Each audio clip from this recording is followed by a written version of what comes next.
था। उस राजा ने अपने नगर में डिंडोरा पिटवाया। डिंडोरा जानते हैं? सारे लोगों को सूचना दिलवाई। सुनो, मेरे 3 सवाल हैं। यदि मेरे 3 प्रश्नों का उत्तर आप लोगों ने दिया तब तो मैं मंदिर रहने दूंगा।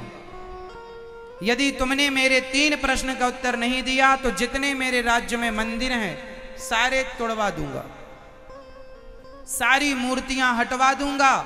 तो लोगों ने पूछा कि बताओ राजन, आपके 3 सवाल क्या हैं?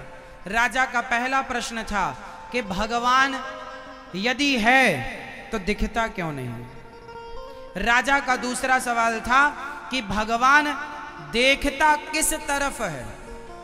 यदि वो मेरी ओर देख रहा है तो तुम्हारी ओर कौन देख रहा। तीसरा सवाल कि इस समय वर्तमान में इस समय तुम्हारा भगवान क्या कर रहा है। यदि मुझे इन तीनों सवालों के उत्तर देंगे 1 महीने के अंदर तो मैं मूर्तियां मंदिर रहने दूंगा, वरना जितने मंदिर मूर्तियां हैं सब हटा दूंगा। पूरे राज्य से कोई नाम मत लेना भगवान का, कोई भगवान का नाम नहीं लेगा मेरे राज्य में। घोषणा कर दी 1 महीने के अंदर उत्तर दो। बड़े बड़े ज्ञानी महात्मा संत ब्राह्मण उत्तर देने गए, पर राजा किसी के प्रश्न से, किसी के समाधान उत्तर से संतुष्ट नहीं हुआ। 29 डेज बीत गए, 29 दिन बीत गए। आज आखिरी दिन था महीने का। आज राजा ने घोषणा कर दी, सूर्य अस्त होते ही सारे मंदिर तोड़ दो, मूर्तियां हटा दो। सेना तैयार हो रही, अपने अस्त्र शस्त्र में धार दे रही है। भक्त लोग रो रहे हैं कि राजा कितना दुष्ट है, नालायक है, सुनता ही नहीं, बात मानता ही नहीं। हार कर थक कर बेचारे भक्त लोग अपने घर आ गए। एक भक्त जी रोने लगे कि हे विधाता, ये कैसा दुष्ट राजा राज्य में आया है, आपकी सत्ता पर उंगलियां उठाता है। तो अपने पिता को रोता देख उनकी बेटी ने कहा, पिताजी क्या हुआ? बेटी, आज राजा पूरे मंदिर मूर्तियां हटवा करके, और वो किसी को भक्ति नहीं करने देना चाहता। वो कहता है कि भगवान है तो दिखाओ। कहां है भगवान? है तो मुझे क्यों नहीं दिखता? तुम पागल बना रहे हो, दुनिया को बेवकूफ बना रहे हो भगवान के नाम पर। ऐसा राजा का कहना था। उस लड़के ने कहा, बस इतनी सी बात, मैं अभी राजा को उत्तर दे के आती हूं। पिताजी बैठे हैं, लड़की उत्तर देने गई। दरबार लगा था, सब लोग अपनी अपनी दलीलें रख रहे थे, सब थक गए, हार गए, किसी की ना माना राजा। लड़की पहुंची, एक भक्त की लड़की थी, विद्वान ब्राह्मण की लड़की थी। महाराज की जय हो। हाँ बेटी, महाराज मैं आपके 3 प्रश्नों का उत्तर देने आई हूं। हाँ हाँ उत्तर दो। पहला सवाल है आपका, ईश्वर है तो दिखाई क्यों नहीं पड़ता? महाराज मैं आपका उत्तर दूं उसके पहले मुझे पीने के लिए दूध चाहिए। राजा ने सोने के कटोरे में दूध बुलवाया, लड़की के समक्ष रखा और कहा कि दूध पियो और मेरे प्रश्न का उत्तर दो। लड़की ने कहा, महाराज मैं दूध बाद में पीऊंगी, पहले आपके प्रश्न का उत्तर देना चाहूंगी। हाँ हाँ तो दो। राजा ने कहा, क्या उत्तर है तुम्हारा? लड़की ने कहा, महाराज ये बताओ, ये जो कटोरे में दूध रखा है, ये बताओ कि आपको इस कटोरे के दूध में क्या दिखाई पड़ रहा है? आपको इस कटोरे में भरे दूध में दिखाई क्या पड़ रहा है? बताओ आपको क्या दिख रहा है? दूध। राजा ने कहा, दूध दिख रहा है, दूध भरा है। लड़की ने कहा, महाराज आपको दूध दिखाई पड़ रहा है, पर मैं इस दूध में मक्खन को देख पा रही हूं, मुझे इसमें मक्खन भी दिखाई पड़ रहा है। महाराज बताइए, क्या इस दूध में मक्खन नहीं है? बताइए, क्या इस दूध में मक्खन नहीं है? जोर से, है या नहीं? राजा बोले है। लड़की बोली, महाराज आपको दूध दिखाई पड़ा, मुझे मक्खन दिखाई पड़ा, क्या इस दूध में मक्खन नहीं है? राजा बोले है। लड़की ने कहा महाराज, जैसे दूध में मक्खन तो होता है पर दिखाई नहीं पड़ता, देखने के लिए प्रोसेस है। दही बनाओ, मंथन करो तो मक्खन अलग हो जाएगा। उसी तरह जैसे दूध के कण कण में मक्खन व्याप्त है, ऐसे सृष्टि के कण कण में भगवान व्याप्त है राजन। जैसे दूध के मक्खन को अलग करने के लिए प्रोसेस है, दही का मंथन करना। बिना मंथन किए कोई माई का लाल मक्खन तक पहुंच जाए तो बताओ, पहुंच जाएगा क्या? बिना दही को मथे मक्खन तक पहुंचा जा सकता है? बिना मथे मक्खन तक नहीं पहुंचा जा सकता, तो बिना भक्ति और प्रेम की ये भगवान तक कैसे पहुंचा जा सकता है राजन? आपके हृदय में प्रेम नहीं है, भक्ति नहीं है, और आप कह रहे हैं मुझे भगवान दिखाओ। ये तो बात ऐसी हो गई कि जो आदमी कभी स्कूल गया नहीं, काखा गाघा पढ़ा नहीं, उसने कहा कि अखबार में ये लिखा है तो दिखाओ। सामने वाला दिखा रहा अखबार में ऐसा ऐसा ऐसा लिखा है, उसने कहा मुझे तो नहीं दिखता। अरे तुझे इसलिए नहीं दिखता क्योंकि तुझे उस भाषा का ज्ञान नहीं है। एक बात बताओ, हिंदी पढ़ने के लिए हिंदी का ज्ञान होना चाहिए या नहीं? इंग्लिश पढ़ने के लिए इंग्लिश का ज्ञान, संस्कृत पढ़ने के लिए संस्कृत का ज्ञान, उर्दू पढ़ने के लिए उर्दू का ज्ञान, पारसी पढ़ने के लिए पारसी का ज्ञान, मलयालम पढ़ने के लिए मलयालम का ज्ञान। हाँ या ना? यदि आपको उस भाषा का ज्ञान नहीं है और उस भाषा में अखबार दे दिया जाए तो क्या आप पढ़ पाएंगे? आप नहीं पढ़ पाए, इसका मतलब ये नहीं है कि उसमें कुछ लिखा नहीं है, लिखा सब कुछ है, आपको पढ़ना नहीं आता। उसी तरह भक्ति की क्लास कभी अटेंड की नहीं और कहने लगे कि ईश्वर कहाँ लिखा है। ईश्वर तो हर जगह लिखा है, बस ईश्वर को पढ़ने के लिए वो भक्ति की पढ़ाई भी तो आनी चाहिए, वो भक्ति की शिक्षा भी तो होनी चाहिए। भक्ति का ज्ञान नहीं है और आप ईश्वर को पढ़ने चले। राजा संतुष्ट हुआ, मैं संतुष्ट हूं कि ईश्वर है, पर उस तक पहुंचने के लिए प्रोसेस है। हमारे यहां 8 प्रोसेस है ईश्वर तक पहुंचने के लिए। कौन कौन से? यम, नियम, आसन, प्राणायाम, प्रत्याहार, ध्यान, धारणा, समाधि। यम, नियम, आसन, प्राणायाम, प्रत्याहार, 5। ध्यान, धारणा, समाधि, टोटल ये है ईश्वर की प्राप्ति। ये प्रोसेस है। सत्य बोलो, सत्य के राह पर चलो, निंदा चुगली छल कपट से बचो, पवित्रता से रहो और ईश्वर में मन लगाओ। इस प्रकार से जब आपका मन एकाग्र होगा तब जाकर के द्रौपदी से विवाह वही कर सकता था जो मछली की आंख में, तेल में उसकी परछाई देख करके मछली की आंख में निशाना लगाए, नीचे पानी में देख करके ऊपर निशाना लगाए। हाँ या ना? शर्त थी। देखना नीचे है और बाण मारना ऊपर है, और वो भी मछली की। ये कौन कर सकता है? आप कर सकते हैं? आप कर सकते हैं? कौन कर सकता है?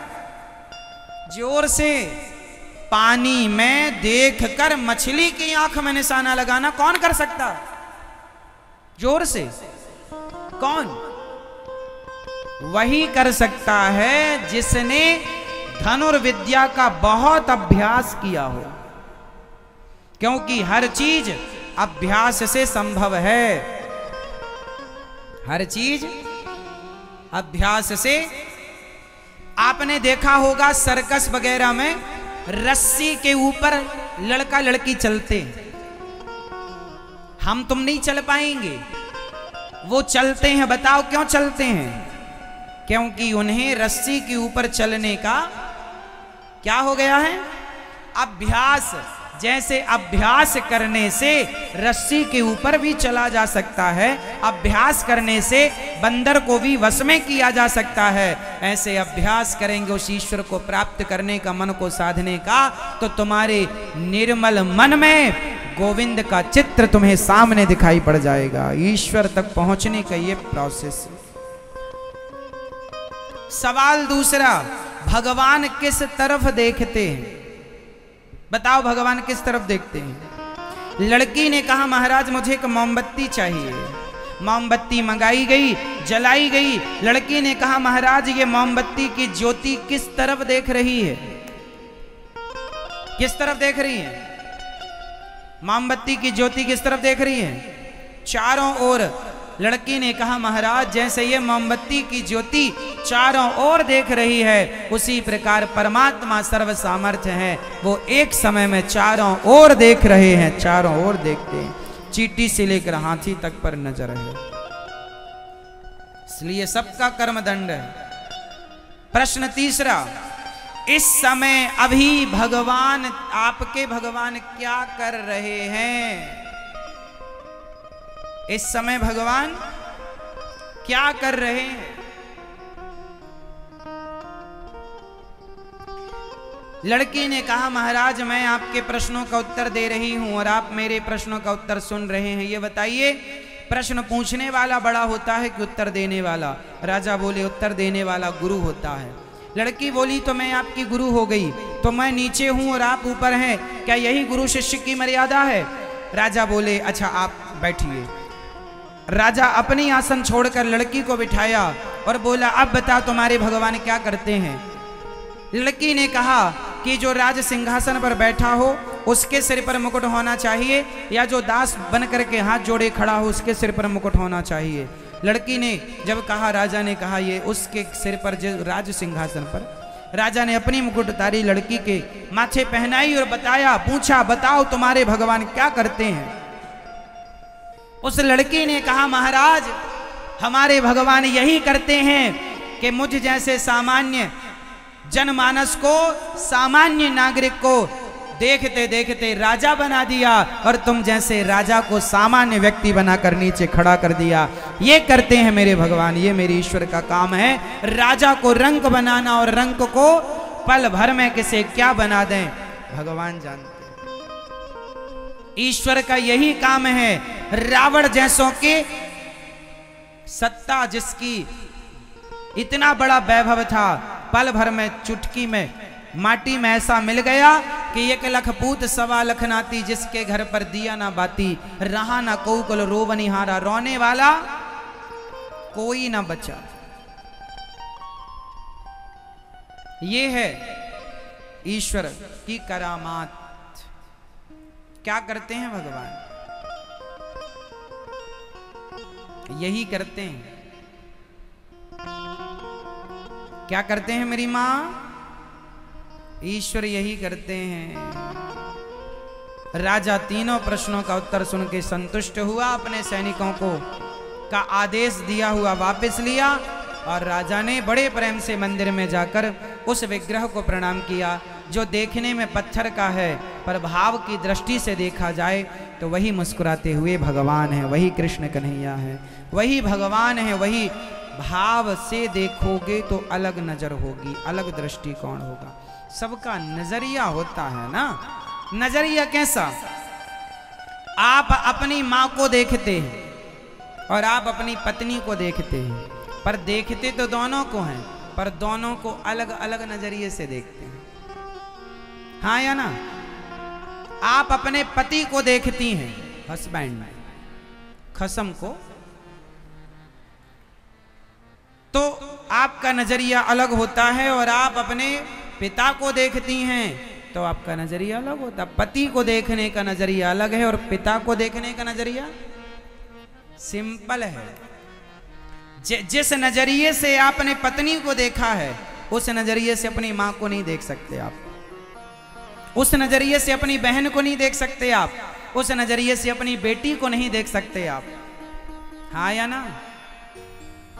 और जिस नजरिए से मां को देखते हैं उस नजरिए से पत्नी को नहीं देख सकते। तो पत्नी को देखने का नजरिया यदि अलग है, मां को देखने का नजरिया यदि अलग है, तो भगवान को भी तो देखने का नजरिया अलग है। आप सामान्य नजरिए से क्यों देखते हैं? भगवान को देखेंगे तो पत्थर ही नजर आएगा। ईश्वर को देखने के लिए पहले वो नजरिया लाइए। और एक बात और बताएं,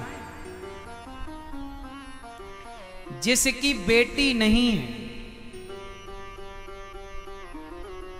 वो शायद 99% मैं कह रहा हूं 99%, जिसकी बेटी नहीं है वो व्यक्ति 99% किसी को बेटी की नजर से नहीं देख पाएगा, क्योंकि बेटी का नजरिया तब ही बनता है जब बेटी हो। हाँ या ना? बेटी नहीं होगी तो वो नजरिया बनेगा ही नहीं बेटी वाला। हाँ या ना? वो फीलिंग आएगी नहीं आपके अंदर। समझ रहे हैं? बेटी को गोद में जब पिता लेता है तो वो फीलिंग अलग होती है, और वो फीलिंग उसको कभी नहीं हो सकती जिसकी बेटी है ही नहीं। वो कभी उस लड़की विदा होती है, कहते हैं पैरों में बिमाई फटी ही नहीं तो पीर पर आई क्या जाने, और बेटी को जन्म दिया ही नहीं तो बेटी की विदाई क्या जाने। बेटी की विदाई की फीलिंग जो है ना उसी के अंदर होगी जो बेटी का बाप होगा। बेटी का बाप नहीं है तो फील ही नहीं कर सकता, होगी नहीं। सिंपल है, जो भक्त नहीं है वो ईश्वर को फील कर ही नहीं सकता। जो बेटी का बाप नहीं है वो बेटी को फील कर ही नहीं सकता। जो भक्त नहीं है बेटी का बाप बनना पड़ेगा बेटी की फीलिंग समझने के लिए। भक्त बनना पड़ेगा उस परमात्मा की फीलिंग को समझने के लिए। फीलिंग है साहब, एहसास है। ईश्वर एक एहसास है, जैसे बेटी एक एहसास है। जो स्त्री मां बनती है, एक बात बताना, सच्ची बताना, आप जब लड़की थी, जब शादी नहीं हुई थी, तब की फीलिंग अलग थी, तब की भावनाएं अलग थी, और शादी के बाद की भावनाएं अलग होती। जब लड़की गर्भवती होती है, पहली बार जब लड़की स्त्री गर्भवती होती है तो उसके गर्भ में जो बच्चा आता है, वो जो पहली फीलिंग उस स्त्री को होती है ना, वो फीलिंग स्त्री को हो सकती है। आज तक किसी मर्द को वो वाली फीलिंग नहीं हुई। हुई? हो भी नहीं सकती। स्त्री जब बच्चे को गर्भ में रखती है और पहली बार जब उसे पता चलता है कि मैं गर्भवती हूं, तो उसकी जो फीलिंग है, जो भाव है, उसे वही महसूस कर सकती है, और उसे ही पता कि इसका सुख कितना है। हाँ या ना मेरी मां? उस सुख की कल्पना कोई दूसरा नहीं कर सकता। और जब पहली बार तुम्हारा पेट फटता है, और जब तुम्हारा पेट फटता है दर्द भयंकर होता है, लेकिन जब डॉक्टर बच्चे को निकाल करके और कह करके बच्चा रोता है, और पहली बार जब वो बच्चा, पहली बार जब स्त्री माँ बनती है और बच्चा जब उसकी छाती में जाकर उसके आंचल से लगता है, तो जो फीलिंग एक स्त्री की है ना, वो पुरुष कभी फील नहीं कर सकता उस भाव को। जब उसकी छाती से उसका बेटा पहली बार चिपकता है। हाँ या ना? बोलो हाँ। ये हम झूठी बात कह रहे हैं, सच्ची है ना? तो ये सब किसका खेल है? फीलिंग्स का। फीलिंग है, एहसास है। तो ईश्वर भी एक एहसास है साहब। ईश्वर क्या है? एहसास। बेटे को फील करने के लिए मां बनना पड़ेगा, भगवान को फील करने के लिए भक्त बनना पड़ेगा। सिंपल है।